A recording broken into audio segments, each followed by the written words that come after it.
di beberapa wilayah lain, di negara lain khususnya, begitu, ternyata masih malam takbiran nih sekarang. Nah. Sama seperti di Amerika Serikat yang ternyata saat ini masih menyelenggarakan malam takbiran. Tapi kira-kira gimana sih kalau malam takbiran di Amerika, ada beduk juga nggak ya gitu? Nah, itu dia. Coba kita... Ada takbir-takbir dikumandangkan juga nggak ya?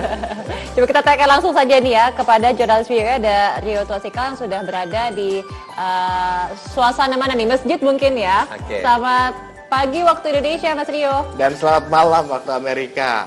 Rio, kalau di Indonesia kan ada beduk, takbir dikumandangkan melalui speaker gitu kan. Kalau di Amerika gimana nih? Boleh nggak sih takbir dikumandangkan di speaker?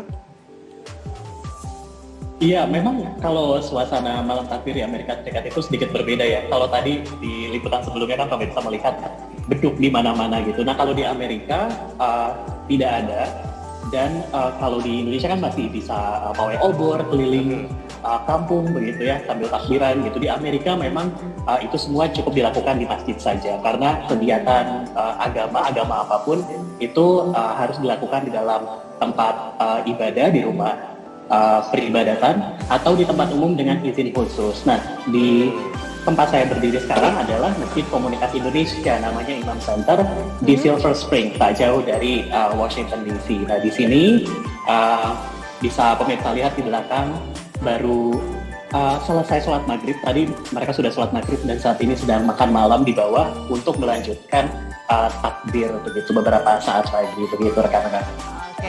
Nah, Rio, ada nggak sih tradisi-tradisi yang memang berbeda begitu dengan tradisi yang biasa kita lakukan di Indonesia? Karena kan kalau misalnya di Amerika Serikat pasti yang warga Muslimnya tidak hanya dari Indonesia saja begitu ya. Jadi ada budaya-budaya dari mungkin negara-negara lain yang juga merupakan umat Muslim begitu. Bagaimana tradisi di sana dalam merayakan begitu ya Idul Fitri? Iya betul sekali. Jadi kalau di Amerika Serikat beragam ya. Paling banyak memang dari Asia Selatan, kemudian disusul Timur Tengah dan Afrika. Nah, Indonesia, Muslim Indonesia di Amerika Serikat sebetulnya tidak begitu besar. Jadi benar sekali bahwa semua komunitas Muslim pasti ingin membawa suasana Idul Fitri di tanah di negara masing-masing untuk ke Amerika Serikat. Nah, di masjid ini meskipun masjid komunitas Indonesia juga terbuka tentunya buat semua Muslim. Tadi saya sudah ketemu nih sama yang dari Asia Selatan, ada yang dari Timur Tengah, ada yang dari Afrika, dan di bawah sedang ada semacam bazar kecil. Dan mereka juga membawa makanan khas masing-masing gitu. Saya tadi nggak sempat nanya sih namanya apa aja, tapi yang jelas mereka bilang bahwa ini adalah kudapan khas dari negara masing-masing yang kalau Lebaran itu mereka ya di sini bikin gitu dengan bahan-bahan yang tersedia di Amerika Serikat gitu. Tapi lumayan banget berarti Rio ya, di sana kita jadi bisa semacam exchange culture gitu ya. Betul. Nggak sih? Coba-coba Nyicipin makanan kudapan ya. makanan dari berbagai wilayah lain yang khasnya gitu seperti apa Rio. Kalau bicara tradisi Rio, di Indonesia kan seakan-akan kalau Lebaran itu syarat akan makna silaturahmi gitu ya. Betul. Menyambung komunikasi juga dengan teman-teman atau mungkin keluarga yang udah lama nggak ketemu, tiba-tiba ketemu. Kalau di Amerika gimana nih justru? Iya, tradisi itu ada juga. Jadi biasanya keluarga-keluarga Muslim Indonesia itu pada silaturahmi ke satu sama lainnya. Cuman karena rumahnya jauh-jauh, nggak bisa kita ke depan terus ke tetangga gitu kan. Biasanya rumahnya jauh-jauh. Nah, daripada jauh-jauh biasanya langsung pada datang ke open house. Kebetulan besok itu setelah sholat idnya diselenggarakan di Imam Center ini, tapi akan ada open house di Wisma Indonesia, kediaman resmi Duta Besar Indonesia untuk Amerika Serikat. Itu sekitar 20 menit dari sini. Jadi akan ada opor, akan ada ketupat buat warga Indonesia yang nggak sempet bikin opor atau ketupat dan kangen, itu bisa langsung datang ke Wisma Indonesia besok. Dan tentunya ini terbuka buat semuanya.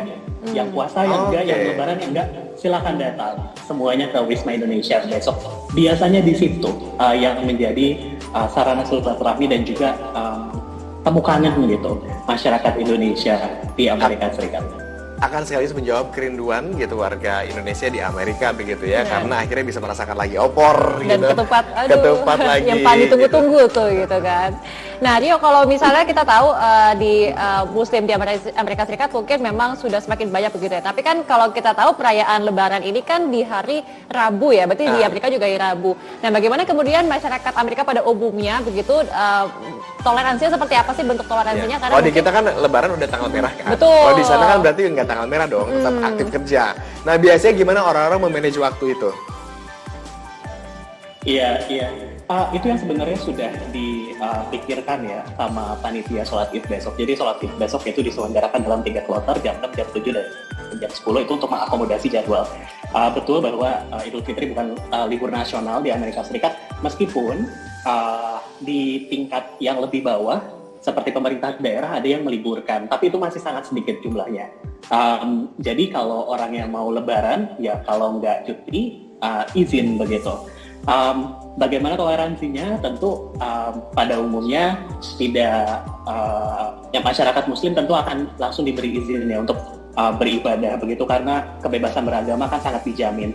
Dan kalau misalkan sekolah atau pekerjaan melarang mereka ngambil cuti atau izin untuk Lebaran, wah itu bisa bahaya karena di sini ada undang-undang anti diskriminasi juga. Jadi itu yang mungkin menjadi penanda ya toleransi di Amerika Serikat begitu. Oke, terakhir Rio barangkali apa pesan yang bisa dibawa atau dimaknai dari Lebaran di Amerika untuk Indonesia? Pesan yang paling utama adalah tentunya kebersamaan ya. Ini sama dengan semboyan Indonesia juga, Bhinneka Tunggal Ika, meskipun berbeda-beda, tetap satu tujuan. Di sini meskipun masih di Indonesia, Muslim dari berbagai negara tetap satu umat, yaitu umat Muslim. Dan besok ketika open house, meskipun berbeda agama, tetap warga Indonesia. Oke, Rio makasih banyak sudah berkenan untuk update informasi dari Amerika begitu ya. Ya, selamat menunaikan Idul Fitri ya. Besok nih sudah siap-siap untuk sholat Id dan lain sebagainya. Selamat makan ketupat dan lontong sayur begitu ya. Dan tentunya selamat kembali bertugas Rio Twasikal. Terima kasih dari VOA Indonesia di Amerika.